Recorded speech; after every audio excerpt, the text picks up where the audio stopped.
Kawanan gajah liar kembali memasuki kawasan pemukiman penduduk dan merusak rumah warga di Kampung Negeri Antara dan Kampung Blangrakal, Kecamatan Pintu Rimegayo, Kabupaten Bener Meriah.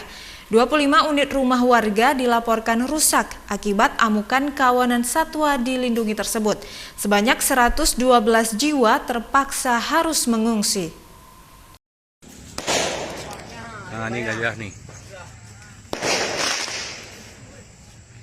Inilah penampakan gajah liar saat dilakukan penggiringan oleh Tim Conversion Response Unit atau CRU daerah aliran Sungai Pesangan dan warga di Kampung Blangrakal, Kecamatan Pintu Rimegayo.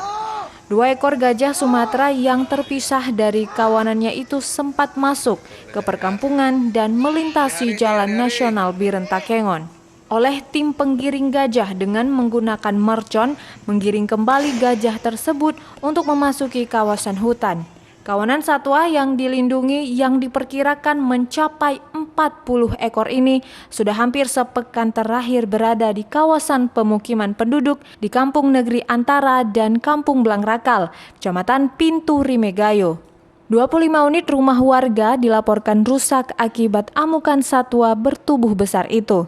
Akibatnya sebanyak 112 jiwa terpaksa mengungsi karena kehilangan tempat tinggal.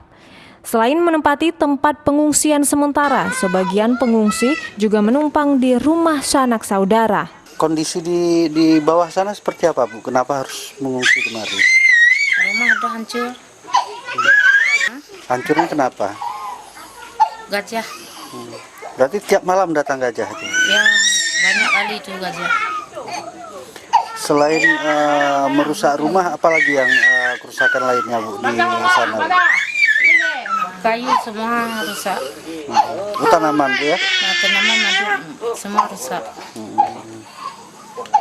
Itu diperkirakan, Bu, kalau semua tanaman itu ada sekitar berapa hektar itu, Bu? Kadang-kadang 100 hektar semua ada. Selain merusak puluhan rumah, amukan gajah liar juga merusak puluhan hektar tanaman warga, seperti pohon pinang, pisang, dan tanaman lainnya.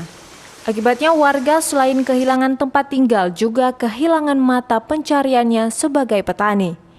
Dari Kabupaten Bener Meriah, Yusriadi, iNews melaporkan.